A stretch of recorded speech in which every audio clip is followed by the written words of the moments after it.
everyone, this is Coach Julio. Alright, so I showed you some floor exercises for your core.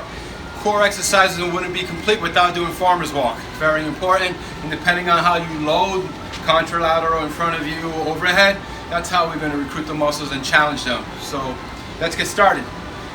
So farmer's walk is very different than a farmer's carry. Farmer's walk indicates that you do it slow. Farmer's carry, you go fast. Let's do a basic farmer's walk, and I'm going to do it this way. So my load is in front of me and safe, kind of like a Zerker squat. My shoulders are level, and I just walk. This is great for older adults if you're just getting started. So that's a farmer's walk number one.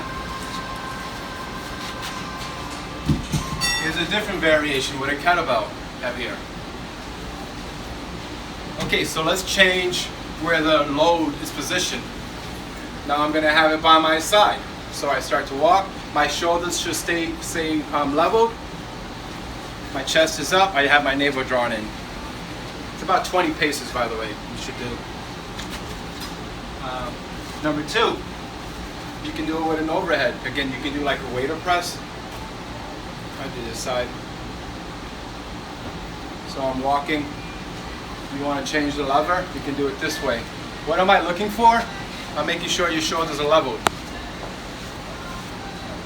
Another variation, a straight bar, body bar, and then you have to keep it leveled. Fun.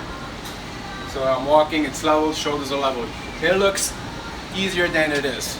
Level two, you can hold on to a block. And then the last thing I'm going to show you, which recently these have become a little bit more mainstream. I love Maces. They're very intimidating, and that's not why I like it. It's because where the load is, and you can do a whole bunch of great exercises. So here we go. So here's my Zerker. It's front loaded, but the weight's on one side. And once again, I've got to keep my shoulders leveled. So I walk for a number of steps, and then obviously I will switch to the other side. Here you go.